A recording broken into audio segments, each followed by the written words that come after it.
안녕하세요. 오늘도 사연살롱을 찾아주셔서 감사합니다. 40대 여자입니다. 저는 올해로 치위생사로 근무한 지 15년 차 되었는데요. 저희 집안의 동서 이야기를 해볼까 해요. 저희 도련님은 꽤 늦은 나이에 장가를 가게 되면서 저희 집안에 동서가 들어오게 됐어요. 아직도 도련님께서 동서에 대한 이야기를 처음 꺼냈을 때 그날의 분위기가 잊혀지지 않는데요. 아우, 너 장가 안 가겠다 그래 하더니 결국 누굴 데려오는 거야? 그래, 뭐 하는 아가씨냐? 아, 그 사람은 현재 치과 의사예요. 뭐라고? 의사? 아니, 네가 어쩌다 그런 아가씨랑 엮이게 된 거냐? 사실 저도 이런 사람이랑 제가 엮일 줄 몰랐는데 지인과 만난 자리에서 어쩌다 만나 몇 마디를 나눠보니까 서로 취미도 비슷하고 좋아하는 것도 비슷해서 대화가 잘 맞더라고요. 그러다 보니 결혼까지 생각하게 되었고요. 어머니, 그간 자식이 장가 안 가서 걱정이 많으셨을 텐데 죄송합니다. 이제라도 가게 됐으니 마음 푹 놓으세요. 그래, 너무 잘 됐구나. 사람 됨됨이도 중요하지만 집안도 직업도 중요하지. 언제 그 아가씨를 볼 수 있는 거야? 한 이번 주 주말 정도면 시간 날 것 같은데 괜찮으세요? 괜찮고 말고. 큰애야, 너 나랑 장도 보고 음식도 만들어놔야 하니까 그날 시간 비워놔라. 어머님은 도련님이 의사 아가씨와 결혼하게 됐다며 무척 기뻐하셨고 저에게 무조건 그날을 비워놓으라 하시며 한박 웃음을 지으셨어요. 그러면서 하는 말이 우리 의사 며느리가 뭘 해줘야 좋아할까? 그냥 불고기나 전 같은 걸 해놓으면 너무 서민적으로 보이려나? 비싼 소고기 스테이크라도 구워줘야 할까? 하며 난리가 나셨더라고요. 사실 저도 그날 일정이 있었고 아이하고도 놀아줘야 했는데 그래도 어머니께서 무작정 시간을 비워놓으라 하시니 어쩔 수 없이 주말에 아이를 남편에게 맡기고 나중에 시댁으로 오라고 하곤 저 먼저 시댁으로 넘어가게 됐어요. 가자마자 어머니는 왜 이리 늦게 왔냐며 타박을 하시더니 자기가 새벽에 미리 장을 다 보고 왔다며 대뜸 비닐장갑부터 끼우시더라고요. 그리고는 음식들을 만들기 시작했는데 정말이지 꼬박 만드는 데만 6시간이 걸렸습니다. 어머니, 간단하게 2-3가지 정도 찌개나 메인 음식을 차려놓고 나머지는 밑반찬 수준으로 깔끔하게 하는 게 좋지 않을까요? 음식이 너무 많으면 먹기에도 부담스러울 것 같아서요. 예, 그게 무슨 소리니? 그 정도 준비해서 대접하면 걔가 우리 집안을 뭘로 생각하겠어? 의사 며느리가 들어온다는데 우리도 그만큼의 성의는 보여줘야지. 중간에 제가 힘들어서 어머니께 조언차 한 말씀을 드렸더니 바로 이런 말이 날아들어왔어요. 그 정도로 어머님께서는 동서 맞을 준비에 심혈을 기울여서 만반의 준비를 하셨습니다. 솔직히 이런 생각 하고 싶지 않았지만 제가 처음으로 어머님 집에 인사드리러 왔을 때 달랑 과일 하나 있었던 걸 생각하면 좀 비교도 되고 어머님께 섭섭하기도 하더라고요. 하지만 지금 와서 그걸 티낼 수도 없는 노릇이었기 때문에 일단은 열심히 손을 놀려 그 많고 많은 15첩 반상을 준비해냈어요. 그리고 초인종 소리가 들리더니 동서가 들어왔는데요. 동서는 생각보다 수수한 느낌이었고 말씨도 곱고 차분한 게 인상이 나빠 보이지 않았어요. 저에게도 친절하게 인사를 건넸고 어머님께는 예의를 갖추어 공손하게 인사를 드리더군요. 밥 먹을 때까지만 해도 그랬어요. 문제는 밥을 먹기 시작하면서 동서의 성격이 보였다는 거죠. 어머, 이거 어머님이 다 준비해 주신 거예요? 너무 감사해요. 만드시느라 무척 힘드셨을 것 같은데 뭐부터 먹어봐야 하나? 이거 먼저 먹어보렴. 소고기 육전인데 맛이 아주 좋아. 어머, 근데 어머님 일을 어쩌죠? 저 고기는 못 먹어서. 미리 말씀드릴 걸 그랬어요. 제가 되도록 채식만 하거든요. 아, 그래? 우린 그런 줄도 모르고 고기 위주로 준비했네. 어떡하나. 괜찮아요, 어머님. 다음에 채식 위주 음식 해주시면 그때 맛있게 먹을게요. 제가 사온 과일 깎아 먹을까요? 형님, 제가 과일을 잘 못 깎아서 그런데 혹시 과일 잘 깎으세요? 아, 네? 네, 제가 깎아 올게요. 시어머니를 따라 정성껏 준비해 두었는데 못 먹는다는 말에 저도 괜히 기운이 쓱 빠지더라고요. 그래도 뭐 본인이 육식을 안 한다니 어쩔 수가 없었죠. 억지로 강요할 수도 없는 문제니 존중하자고 생각하고 넘어갔어요. 그런데 과일을 잘 깎냐며 저에게 시켰을 때는 순간적으로 이게 무슨 상황이지? 하는 생각이 들었어요. 말투도 그렇고 마치 저를 학업 직원 정도로 생각하는 듯 했거든요. 제가 예민했을 수도 있어요.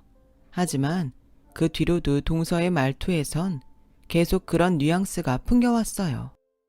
형님, 형님도 치과에서 일한다고 하셨죠? 일한 지는 얼마나 되셨어요? 아, 저는 10년 넘어가요. 결혼 전부터 해서 어느덧 세월이 그렇게 됐네요. 그러시구나. 반가워요. 형님께서 같은 곳에서 일하신다는 말 듣고 얼마나 반갑고 놀랐는지 몰라요. 가족으로 만난 것도 인연이니 앞으로 잘 지내봐요. 그날 동서와 대강 일적인 이야기를 주고받고 집에 가는데 내내 마음이 찝찝하더라고요. 남편이 옆에서 괜찮아? 얼굴 안색이 안 좋은데? 하고 물어서 제가 느낀 그대로를 솔직하게 말했더니 남편은 자기가 너무 예민한 거 아니야? 난 당신이 말한 거 하나도 모르겠던데. 그냥 착하고 똑똑한 사람처럼 보이더만. 하고 말하더라고요. 그래서 저도 제가 유독 예민하게 느꼈나 보다 하고 넘어갔습니다. 그런데 명절날마다 동서를 만나면 그 묘한 느낌을 지우기가 힘들었어요. 처음 맞이하는 명절날 동서가 일찍 온다고 해놓고 일이 늦는다며 음식을 다 만들고 나서야 왔어요. 사실 오자마자 형님 죄송해요. 어머니 죄송해요. 음식 하시느라 힘드셨죠? 하는 기본적인 사과 인사는 하고 들어올 줄 알았는데 일이 바빴다는 말이 전부였고요. 그리고 이런 동서의 행동은 꾸준히 반복됐어요. 시어머니는 이에 대해 절대 지적하지 않았고 힘든 사람은 저뿐이었죠.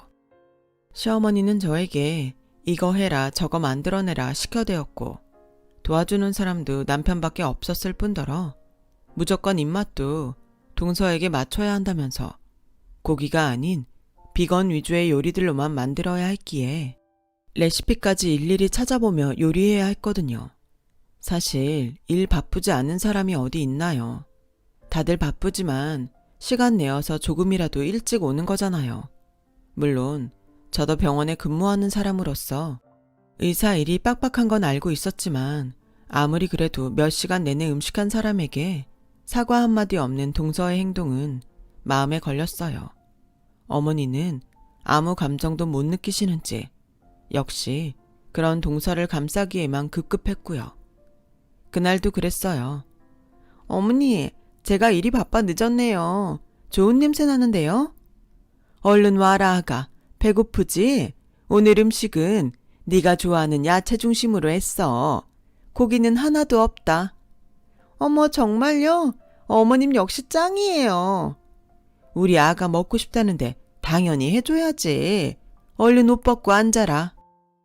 시어머니는 동서를 앉히더니 그때부터 어미새처럼 동서의 밥숟갈에 하나하나 얹어가며 입에 넣어주더라고요. 동서는 연신 웃으며 저에게 고맙다는 말 한마디 없이 그걸 넙죽넙죽 받아먹고 있었고요. 왠지 모르게 보기 싫은 광경이었어요. 차라리 고개를 돌리자 싶어 부엌에 있는데 갑자기 이어지는 동서의 말에 부엌에 있다 화들짝 놀라고 말았어요. 어머, 이거 김치전이 왜 이렇게 짜요, 어머님? 김치전? 어디 맛 좀 보자. 아유, 좀 짜긴 하네. 얘, 큰애야, 이거 네가 반죽한 거지? 너 김치전을 왜 이리 짜게 만들었니? 아니, 내가 김치전 만들 때 우리 둘째 아가 짠 거 싫어하니까 잘 요리하라고 몇 번 말하지 않았니? 내 말을 귀뚱으로 들은 게야. 어머님, 저 평소대로 만들었는데요. 별로 짜지도 않고요. 형님, 그럼 제 입맛이 어디 잘못됐단 얘기예요? 이거 짜요. 동서, 그게 아니라. 됐다. 그만해라. 아가야, 제가 저런다. 덤벙덤벙 실수투성이야. 앞으로는 내가 단단히 주의시키마. 기분 풀고 다른 거 먹자. 그나저나 아가, 요즘 일이 많다며. 진환이가 그러던데 스트레스가 아주 심하다며. 일도 좋지만 몸 사려가면서 아껴가면서 해라. 그러다 몸 버리면 큰일 난다. 네, 역시 저 걱정해 주시는 건 어머님밖에 없어요. 감사해요. 근데 형님 혹시 기분 상하신 건 아니죠? 표정이 왜 그러세요? 예, 작은 아가가 짜다고 말할 수도 있는 거지. 솔직히 평 좀 했다고 그걸로 윗사람이 화가 나서 대놓고 표정을 굳히고 있으면 어쩌니? 속 좁아 보이게 말이야. 얼른 표정 안 푸니? 정말 가지가지더라고요. 제가 만든 김치전이 짜다며 갑자기 시비를 거는 동서나, 그걸 받아치며 저에게 뭐라 하시는 시어머니나, 둘이 죽이 너무 잘 맞아 마치 한 쌍의 원앙새인 줄 알았어요. 게다가 동서가 저에게 얄밉게 표정이 안 좋다며 굳이 지적을 하고 나서니 그때쯤 되어선 저도 참을 수가 없었어요. 네, 차라리 잘 됐네요. 말 나온 김에 저도 속 시원하게 말씀드릴게요. 동서, 솔직히 말해서 동서의 행동 몇 가지 때문에 기분이 좀 나빴어. 일단 동서는 지금 몇 번이나 명절날 바쁘다고 일찍 오지 않아서 나 혼자만 일을 하게 됐어. 근데 일이 그렇게 됐으면 나한테 적어도 사과 몇 마디 정도는 해줄 수 있는 거 아니야? 난 동서한테 사과 한마디 들어본 적이 없어. 그리고 어머님께서도 무조건 그런 동서를 감싸고 돌 게 아니라 잘못된 건 잘못됐다 말씀해 주셔야죠. 음식도 안 하고 음식에 대해 불평만 하면 제 기분도 상한다고요. 동서나 저나 어머님 같은 며느리인데 이러시면 저는 차별이라고 느낄 수밖에 없어요. 속상하기도 하고요. 기가 막혀. 큰아가, 너 뭐라 하는 거니 지금? 그럼 작은 아기가 다른 것도 아니고 중요한 일 하느라 바빠서 늦게 왔다는데 거기다 대고 우리가 일찍 오라고 닥달을 해야 맞다는 거야? 너야 시간이 남아돌아 여기 와서 일해도 되는 사람이지만 작은 아가는 의사야. 귀한 사람이 어렵게 발걸음 해줬으면 잘해줬다고 따뜻하게 맞이해줘야지. 어떻게 윗사람이 돼서 그렇게 안 좋은 점만 꼬집어서 말하려는 게야. 그렇게 해야 네 마음이 편하니? 작은 아가한테 얼른 사과해라. 형님, 듣다 보니 좀 그렇긴 하네요. 어머님, 형님 원래 저러신 분인가요? 아님 저한테 악감정이라도 있으신 거예요? 제가 원래 성격이 모난 구석이 있다. 아량 넓은 작은 아가, 내가 이해해라. 아휴, 윗사람이 되어가지곤 미안하다. 내가 대신 사과하마. 네, 제 말이 떨어지기 무섭게 저는 그날 시어머니에게는 온갖 구박을, 동서에게는 듣기 싫은 소리를 들어야 했어요. 차라리 말을 꺼내지 말걸 후회가 되더라고요. 진심 어린 사과를 들을 줄 알고 기대했던 제 스스로가 바보 같았고요. 저는 그 자리에서 도저히 있을 수 없다고 생각돼 그냥 말없이 자리를 박차고 일어나 버렸고, 그 뒤로 들려오는 시모의 말은 죄다 무시해버렸어요. 남편은 나중에 이 일을 듣고 버럭 화를 내더군요. 아니, 엄마가 당신한테 그런 말을 했단 말이야? 엄마는 꼭 이런 식이야. 어렸을 때도 진환이만 공부 잘해서 얼마나 이뻐했는지 몰라. 이거 사준다 저거 사준다. 진환이 공부하니 너는 방해하지 말아라. 그때도 엄마한테 차별받고 무시당한 게 마음에 남아 지금까지 있는데 당신한테도 그런 대접을 하다니 엄마한테도 정말 실망이다. 내가 단단히 말해둘게. 아니야, 그러지 마. 바뀌실 분도 아닌데 못하러 그래. 넘어가긴 이런 걸 넘어가면 안 되지. 내가 엄마에게 말할게. 남편은 고맙게도 제 편을 들어주며 제 마음을 달래주려 했어요. 하지만 남편이라도 마음을 다 알아주는 건 아니었어요. 그 순간 기분은 풀렸지만 마음의 멍은 가라앉지 않았죠. 그리고 동서와 저를 두고 하시는 차별은 어머님의 환갑 잔칫날 두드러졌는데요. 저는 평소 어머님이 원하시던 대로 좋아하는 음식들을 주문하고 케이크와 꽃다발, 선물을 준비해 갔어요. 나름대로 시간도 쓰고 돈도 들여 정성을 쏟은 것이었는데 동서가 준비한 선물은 제가 준비했던 공진단 세트와는 비교가 될 만한 금액의 선물이더라고요. 고급 명품백이었는데 막상 저도 돈 들여 준비했다지만 동서와 같이 선물을 건네려니 민망해지긴 하더군요. 역시나 시어머니는 핸드백을 받자마자 놀라움을 감추지 않으셨어요. 어머, 이거 한정판 아니냐? 아니 아가, 이 비싼 선물을? 어머님, 그간 해주신 거에 비하면 약소하죠. 제 성이라 생각하시고 부담 없이 받아주세요.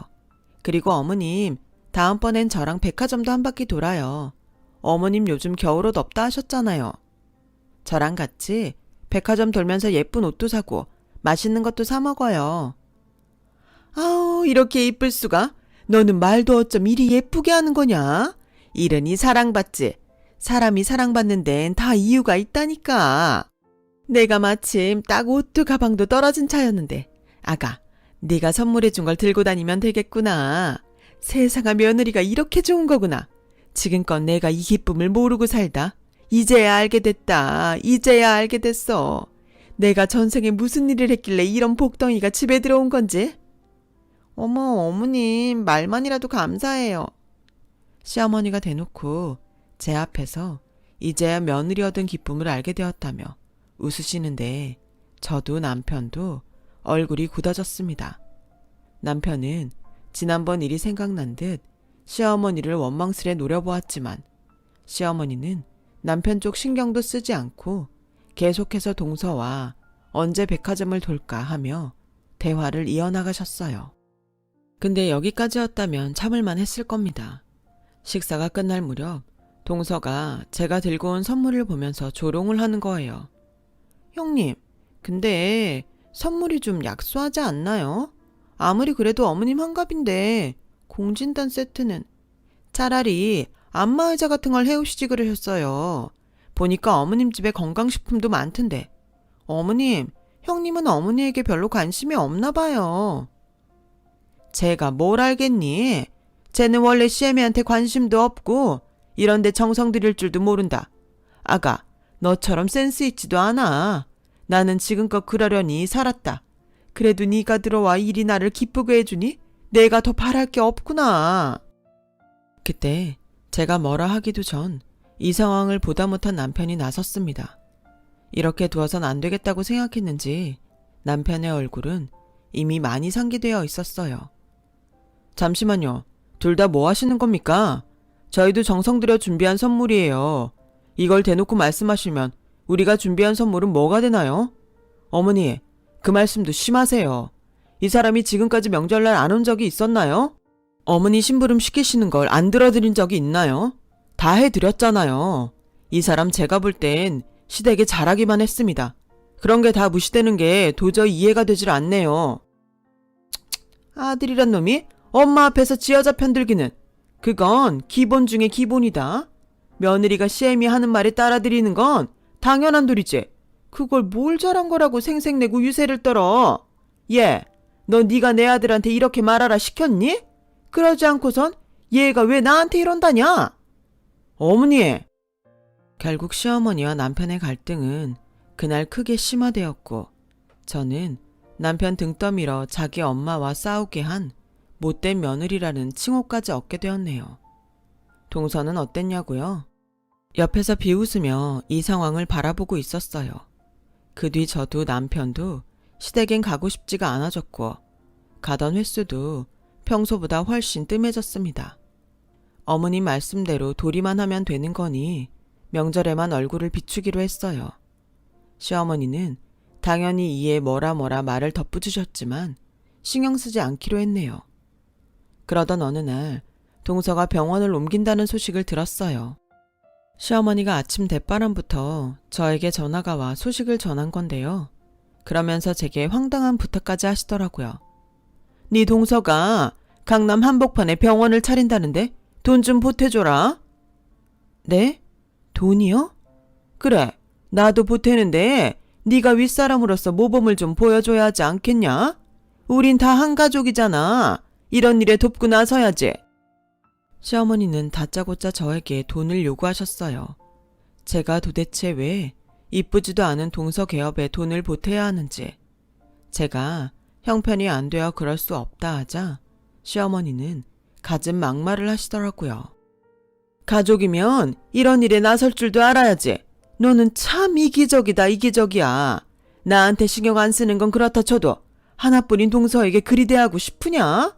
사람이 마음을 좋게 써야지. 그러니 네가 그 모양 그 꼴로 사는 거다. 시어머니는 그리 말하고 막무가내로 전화를 끊어버렸고 저는 황당함에 말이 나오지 않더라고요. 그러던 중 동서에게 연락이 왔더라고요. 동서는 저에게 전화를 걸어와 역시나 똑같이 돈 얘기를 꺼내려고 하는 모양인지 잠깐 보고 싶다고 말했어요. 그것도 전에 없던 상냥한 목소리로 말이죠. 형님, 시간 좀 내주세요. 오랜만에 여자들끼리 대화도 나누고요. 저도 형님과 나누고 싶은 얘기가 얼마나 많은지 몰라요. 제가 형님 직장 근처 카페로 갈게요. 그래? 알겠어. 그럼 8시까지 와줘. 동서와 단 둘이 만나고 싶진 않았지만 일단 저도 얼굴은 보고 안 된다고 확실히 말해두어야 뒷말이 나오지 않을 것 같아 약속을 잡았죠. 만나기 전까진 어떻게 말할까만 생각했지. 그날 제가 그런 충격적인 얘기를 듣게 될 줄은 꿈에도 몰랐어요. 근데 하늘이 저에게 기회를 준 건지 당일날 생각보다 일이 늦게 끝나 만나기로 한 카페에 동서보다 늦게 도착을 하게 되었어요. 빠른 걸음으로 동서를 찾고 있는데 동서는 제가 온 줄도 모르고 누군가와 통화를 하고 있더라고요. 그때 저는 동서를 부르려던 찰나 동서의 입에서 흘러나온 한 단어에 걸음을 멈추게 되었습니다. 바로 엄마라는 단어였습니다. 엄마 지금 약속이 있어서 나와 있으니까 우리 딸 아줌마가 차려주는 밥 먹고 있어. 엄마가 지연이 좋아하는 인형 사갈게. 엄마? 저는 엄마라는 단어에 그만 너무 놀라 동서가 저를 부르는 소리도 놓치고 말았습니다. 동서는 제가 들었다고 상상도 못했는지 저를 보고 쌩긋쌩긋 웃으며 인사를 하곤 안부를 묻는데 저는 대화에 제대로 집중조차 할 수 없었어요. 그리고 동서의 돈 빌려달라는 제안에 형편이 안 된다고 짧게 거절만 하고 집으로 돌아오게 되었습니다. 저는 집에 도착하자마자 남편에게 이 일을 말했어요. 남편 역시 경악을 했죠. 정말? 엄마라고 했다고? 분명히 내가 들었다니까 여보. 아무래도 수상해. 아니 그럼 내 동생이 애엄마랑 결혼한 건데 말도 안 돼. 어떻게 애가 있는 걸 숨기기까지 했겠어. 남편은 말도 안 된다고 했지만 저는 왠지 이 일을 그냥 넘겨선 안 될 것 같다는 이상한 직감이 들었어요. 그래서 흥신소에 동서에 대한 의뢰를 하게 되었어요. 그로부터 일주일 뒤 동서의 치과 개업날 시어머니로부터 연락이 왔어요. 어떻게 사람이 그럴 수 있는 건지. 제 상식으로는 이해할 수 없는 분이었습니다. 잠만 말고 얼른 개업식에 와라. 지금 여기 할 거 천지야. 음식도 날라야 하고 중간중간 쓰레기도 갖다 버려야 한다. 중요하신 분들도 많이 오는 자리니 최대한 갖춰서 와라. 또 대충 시장 아줌마처럼 입고 와. 시애미 창피하게 하지 말고. 시어머니 말을 듣는데 너무 화가 나 꽉 찐 주먹이 부르르 절로 떨렸어요. 하지만 저는 꾹 참고 네 갈게요 어머니 하고는 동서의 병원으로 갔어요. 제가 물론 준비 없이 간 건 아니었어요. 저도 만반의 준비를 하고 간 거였죠. 병원에 들어가자마자 출장 뷔페를 불렀는지 고급스러운 음식들이 가득 차려져 있었고 사람들도 꽤 많이 와 있더군요. 만족스러운 세팅이었어요.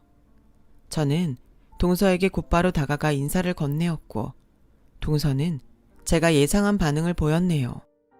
어머, 형님 오셨어요? 형님, 이거 앞치마 받으시고요.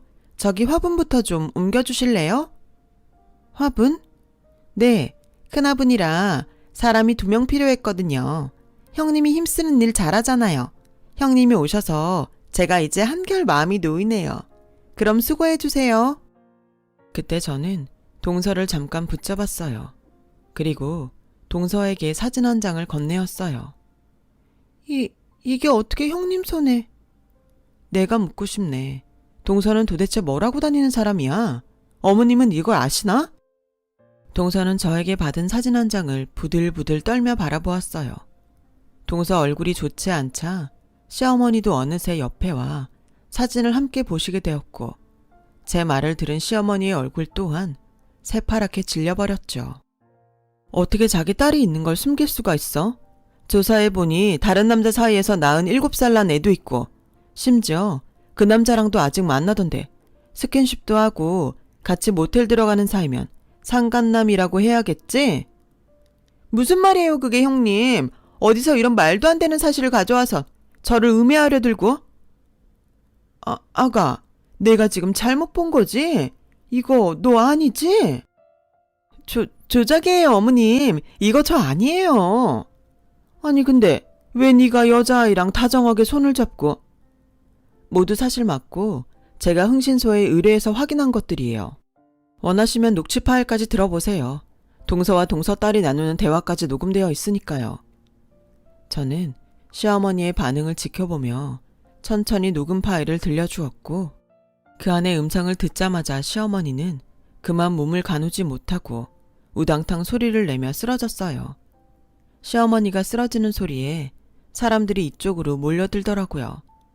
저는 사람들이 있는 무리 안에서 그 다음 녹음 파일을 켰습니다. 다음 녹음 파일엔 동서와 동서의 상간남이 나눈 대화가 녹음되어 있었는데 차마 인간이라고 볼 수도 없는 동서의 충격적인 실체가 드러나 있었죠. 그러니까 그 시어머니란 사람이 당신 병원 차려준다는 거지? 그래, 그렇다니까. 지금에야 내가 빚도 있고 애도 있어서 사는 게 그저 그렇다 쳐도 강남의 병원만 개업해봐. 돈 버는 거 순식간이지 뭐. 시어머니란 사람도 참 멍청하다니까. 내 의사 직함 하나만 보고 그 큰 돈을 턱턱 주고 말이야. 맞아.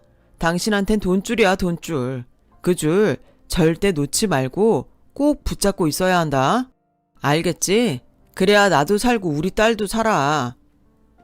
어머님은 그 얘기까지 듣자 믿을 수 없다는 얼굴로 동서를 쳐다보다 그만 동서의 얼굴에 뺨을 쳐버렸고 동서는 얼굴을 감싸지며 울음을 터뜨리더니 밖으로 뛰쳐나가 버렸습니다.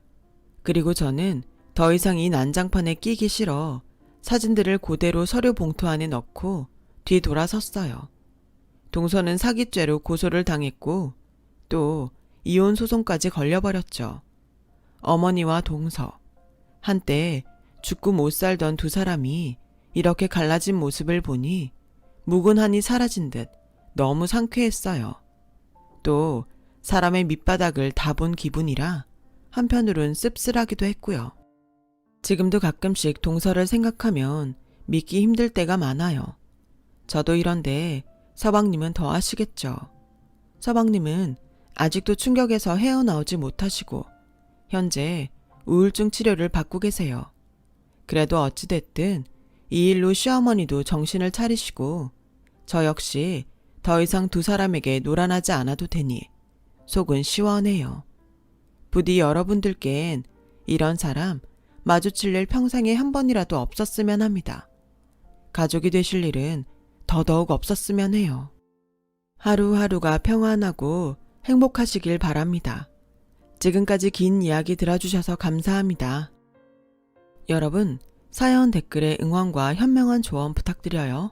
좋아요와 구독은 저에게 큰 힘이 됩니다. 오늘도 좋은 일 가득하세요.